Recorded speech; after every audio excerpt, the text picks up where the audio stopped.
One more time, welcome. Note, huge crowd, huge crowd. Guys, thanks so much for coming back and joining us. We are really excited for today's Mobile Master Fireside chat. Your host is joining, it's me. I'm Chelsea Wilhelm. I'm a Senior Product Enablement Manager here at Movable, Inc. If you are new to these conventions, the more things you hold, the more important you are. So getting there. Guys, we're really excited to talk all things mobile strategy and mobile marketing, and we have really two of the experts of the field doing it right. On stage with me shortly, I'm going to be bringing out Katie Simmons, who is the Senior Manager of CRM over at Rothy's. There are Magenta Rothy's now. And also joining us is Rich Allen Page, who's Director of Global Outbound Strategy at Audible, where we're all listening to our books and podcasts. So join on up, Katie and Rich.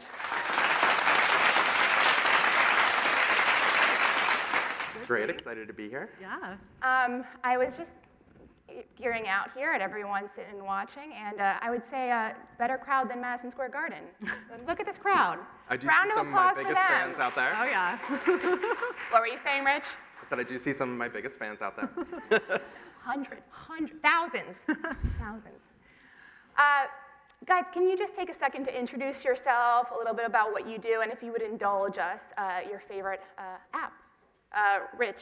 Katie, I'll go first. I'm Katie. I'm the Senior CRM Manager at Rothy's. I've been at Rothy's for 4.5 years now, and I take lead on CRM strategy and spearheaded the SMS launch in 2023 for us, which has been really, really exciting. And yeah, I guess my most used apps are, Instagram, Reddit, Apple Podcasts. Very millennial. Yeah. Classic. Yeah. And your role? We recap as Senior Manager. Mm-hmm. Big stuff. I mean, that's really where mobile's coming into play. Yeah. And Rich? So my name is Rich. I am the Director of Global Outbound Strategy at Audible. I hit my 6-year anniversary this week. And before Audible, I was at American Express, also a Movable client. So actually the very first use case I ever worked on was Amex Offers, which is still live today, 12, 13 years later. And then favorite app, I would say, as any good millennial, I watch all of my TikToks on Instagram. And then, and then probably one of my other favorite apps to actually use is Canva, like daughter's birthday party invites, got it covered. Social media posts. Yeah. And Canva's a partner, so we love Canva too. What I love in both of your answers is how engaging mobile marketing is, both through apps personally and professionally. Rich, to start, how does Audible look and focus on customer engagement as a whole? Yeah, so most of our marketers, at least the marketers that I'm working with, and especially with Movable 2, we are focused on the outbound channels of email, push notifications, a little bit of SMS here, and then I also own direct mail. And our team's recently globalized, so we are working on developing and delivering personalized experiences across all channels globally now. We're working on testing and measuring, again, globally to figure out what's working, what is not, and then partnering with our product teams. This way we can really lead to innovation in all of the channels that we're reaching our customers. Innovation and personalization, two keys to winning there. Any surprises from all of that? So one of the things that's really interesting to me, in my first 5 years at Audible was really focused on working in the North America region. And since our teams have globalized, one of the things that's really interesting to me is just seeing how a lot of things can be leveraged across different regions and countries. So to me, I thought there would be a lot more individualization in kind of behaviors, but some of the things are really able to be leveraged across markets, which also helps lead to efficiencies across our teams. We love to streamline. Katie, when it comes to Rothy's, what would you say about the program really stands out, or what have you found helps it to stand out? Yeah, I mean, our use of Movable Inc. Said it. Yeah, wrote my own words. No, honestly, it really does. I think, our assumption when we launched this program was MMS will be king, including imagery is going to be key. We're such a brand-heavy brand. Our team makes beautiful designed into assets. And when we did a ton of A/B testing when we first launched the program, we really saw that copy only, text only, SMS was winning out like time after time. But it is really nice to have that link preview with Movable Link in those text-only messages to still be able to show some content, really personalized to people, save a little bit of money because SMS is cheaper than MMS, so it's kind of like a win-win-win all around. And I'm just noticing like some of the nods going around the room. So, I mean, we all are in agreement, like SMS and MMS really like key players, and just land a little bit of what Katie's saying. With Movable Link in SMS, you can actually have that link preview come out to save context, so it's charged at an SMS price, but you're really getting the benefits of an image coming out. Yeah. Thanks so much. This next one for both of you guys. We're all here to learn together and really grow from this, and I guess when it comes to like budding mobile marketers, what advice would you give them, and like how do they really like take something away from today that's useful? Rich, can I start with you? Yeah, definitely. So I would have two parts to my answer that are kind of opposites of each other. But the first one would be to become a user of your app, really get ingrained in what that experience is to understand what a customer would need. So my household all listens to Audible, so I listen to things. My husband listens to like a book a day. My daughter has to listen to a book every night when she goes to bed and will not fall asleep without it. And if it stops in the middle of the night, she makes me come back in, whether it's 3 or 4 a.m. to turn one back on. So some of our best like push and in-app campaigns have really come from internal employees who have noticed gaps when they're using it for their personal experience. And then the second thing, which the Audible leadership would love to hear me say, is one of our people principles, but it's draw inspiration from technology and culture. So as I'm using other apps and just like going around the world living my life, I often think about like what I'm getting and what I love. Like there's some news organization that I will not mention because I hate to admit that I have push notifications on for them, but every single time I get one, I want to click it, which again helps me think about, okay, what are they doing that is driving that action from me, and how can I replicate this need as a consumer of the information through my own job. So you're putting yourself in the driver's seat as a consumer to learn. Brain share, we'll say it once, we'll say it many times. Out of curiosity, because we love data, how many books has your husband listened to? He's probably like 400 books a year, which is insane. Nice. Round of applause. I mean, my God. Yeah, some of them are definitely like repeat books. He'll listen to Harry Potter once a quarter. Yeah. So it's just like going through the flow, and as soon as something new comes out that he is interested in, he will listen at 1.5, 2x speed and just get through it, which is mind-boggling to me because I can't listen to a book while I'm working, but he really gets that opportunity. So at least we have a really great benefit that I have unlimited books. So Takeaway from today, wear running shoes and up your Audible speed. yeah. What I love about the messages coming out today is it really like can and should apply to all verticals. Katie, same question. Yeah, I, like Rich, also have 2 pieces of advice. One being, really utilize the teams that you have at your disposal. I think, especially in SMS, it can be such a litigious space. Really use your legal team. Really work with your SMS platform provider to understand like the rules and criteria around what you can send and what you can't. We had a funny moment last year. We launched hemp clogs. Happened to be on 420. We've never referenced that in our branding ever, and our coffee team wanted to be a little cheeky in our email and our SMS and say that. Email was totally fine. SMS, our carrier, was like, you cannot say that. So they were great and stopped our campaign for us. We edited the copy. We resent it without such wording. But without them being on top of it, we could have gotten some sort of fine or something. So I think really use the team at your disposals. It's just, I think so many people see it as like email mini, and it's not like at all. And my other piece of advice is have fun with it. Again, it's not email's younger brother, it's its own thing. And it's a really hyper-personal space. Like, we are texting your phone.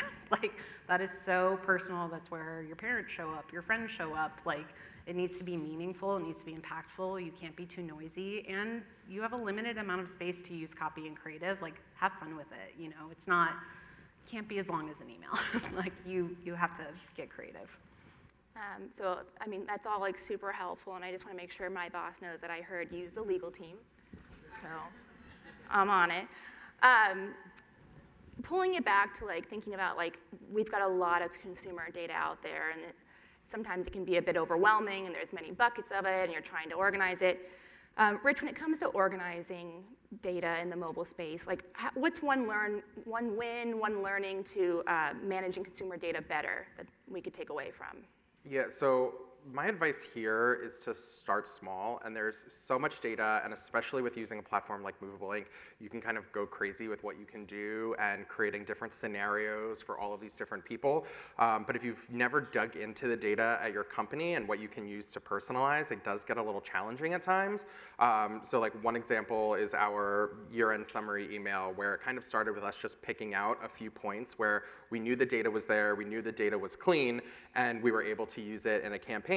And then as that developed, we could kind of dig further and say, okay, how can we use the data we're already leveraging, and let's expand it a little bit more until we can get to a program where we're using 100 different data points to power a single campaign, both across email and mobile. So it just doesn't happen overnight. And if you try to go in all at once, like I'm sure for anyone who has had to use SQL to query data, like a lot of bigger companies at least have data everywhere. So trying to join together all of these different data sources to make like one coherent use case of data can get tricky if you haven't done it before. So yeah, it was really just, especially when I started at Audible, start small, find something manageable, and work from there. Well, I think the concept of starting small in mobile can really apply in like two ways. One, you're working with a very delicate but useful real estate, right? Like the push notification, the in-app, the SMS, like critical space. And then to your point, as far as like when we are making things scalable, you're designing with the use case in mind, right? So you're trying to really think about it critically and what's going to land with consumers to get that engagement that we're hoping to see. Pulling it back to you, Katie, when we're talking about things like use cases and ideating, where do you find your inspiration for your next MI campaign? What resources do you touch on when you're ideating in that space? Yeah, honestly, from a lot of other brands, I think I always joke that my text message inbox is like destroyed. It's like, 30 plus brands texting me at once, and it looks crazy. But that really is like our best moment for inspiration, is to see what other people are doing.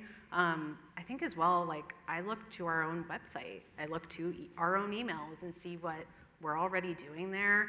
We have this great thing that we might try on our website soon, TBD, where there will be some sort of visual cue of like, hey, by the way, this product is actually in inventory in your local store, and I would love to find a way to even use that in SMS for anything we show somebody, or email. So yeah, I feel like I'm even just looking at our website and thinking like, can we do that with Movable Ink? Which Jess is great and says most of the time yes, which is fantastic. I think it's great to, like in all aspects of life, personally and professionally, like you're trying to take a step back and really look at it from another lens, which like is, to your point, super helpful to both retrospectively and like future thinking. Like, take a look and see what's out there and what could be done. This next one's for both of you. What about Movable Ink was compelling to you when you were thinking about innovating your own mobile programs? And for this one, Rich, I'm going to have you start.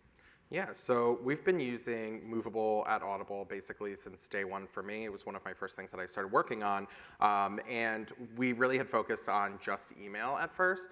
And as soon as we started looking at rich push notifications and how we can incorporate Movable Ink to them, we just leveraged what we were already doing. So for me, it was trying to not create something new from scratch to prove out a use case. It was just trying to figure out, like, what do I have existing? We have a lot of evergreen content that exists in Movable Ink. So it's just taking some of that evergreen content, seeing how we can leverage it, and where does it really translate. In some places, it was just a minor change to like creative landscape layout, so this way it fit better within the space. But for the most part, I would say even like our first like 10, 20 mobile campaigns were all things that we were already doing and just found a way to really transpose from one channel to another. That's super helpful. Finding like what's scalable, what's around. And Katie? Honestly, similar to what Rich said, I think we had seen Movable Ink do so well for us in email. It was really a star. So when we launched our SMS program, that was one of my first questions, like, can Movable Ink do SMS too? Please, I hope so. Turns out they can, which is exciting. And really we started from like, okay, what are we doing in email? Let's just duplicate that in SMS where it makes sense, and then ideate from there. Amazing. And you guys know me by now. They wrote their own answers. Perfect landing. Yeah. So you know, it wouldn't be a fireside chat without sharing a win or two from the year previous. So I'm going to ask you both if you could share a mobile win from the past year. Either it's a new channel unlock or perhaps a campaign launch. Would love to hear it. And Rich, if it's all right, I'm going to start with you. And I know we have an example as well. Yeah, sure. So these are two different examples because, again, I can't answer the question with just one thing. So the first example that I'm showing you here on the left is actually where we took something that was in email and just figured out how to leverage it in enhanced push. So for this one, you see a continue listening reminder where we were just doing this push already. It was pretty static in terms of the content. We weren't even passing in what the name of the title was or any of that information. And leveraging a component we had in email, we were able to show more of like a progress bar type thing where this would display to a user. We did it across both Android and push, and then deep linking back into the titles. This way you can resume listening right from that place. So this drove significant incremental lift for us for, again, really little lift in terms of the marketing team. Again, we were already doing this, so it was just as much effort of just updating an existing campaign to leverage something that we had. And then the second one here is our quarterly listening summary. So we have used this at Audible as kind of a year-end listening summary and then expanded it into more of like a quarterly listening program where we give you updates throughout the year that ladder up into a final year-end email. And what we started doing with the quarterly campaign was we used it to kind of ideate for what we wanted to include in our year-end summary. So by doing this in push, it unlocked a new channel for us. So this past year was the first year we started doing a listening summary in push notifications. We tested this out in the third quarter, and then we were able to leverage this when it came year-end, and we kind of blew this up into like a huge week-long campaign for us.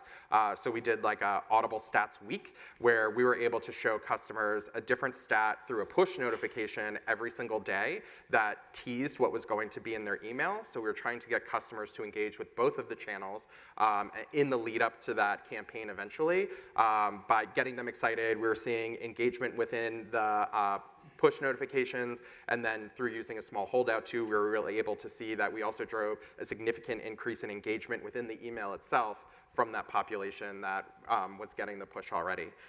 So we're really using it now as this channel where we can test, learn, and again, use these learnings across multiple channels and then also globally. I feel like if you put your husband's metric of 400 plus books, that would move me alone. So. The one thing I will say is that listening is not a team sport. It's not a competitive sport. It's an individual sport. Do what you want. Listen when you can. You're not racing anyone. Just whatever listening you do is great for you. Heard it here first. And Katie, for Rothy's, let's talk about this gem. Yeah, so a really big win for us last year when we had our friends and family event. We just had it this year. I hope you shopped it. You know, last year we teased it out over SMS and had this countdown timer from Movable Link that really drove urgency to people of like, this is when it starts. Mark it on your calendar. Do not forget. This campaign was really successful for us. You know, it had like 200x the typical click-through that we see, which is fantastic. And we saw people going back to this campaign even after the promo launched and converting from this campaign. So there was something about that Movable Link countdown timer in particular that like really drew people in, and we still use it to this day. As a panel of people at a panel, the countdown timer we have is also driving urgency. Yes, so, it's right there. Marketing works. I do have to say, I saw this countdown timer, immediately went to Rothy's, and there are magenta Rothy's out there, so that's all of our next stop after this. Guys, I hope you really were able to see some gems here from today and some takeaways. Really appreciate you being here, and I know that all of us got to benefit from your mobile masters' minds for the mobile space, so really thank you so much, and guys, a round of applause for Rich and Katie.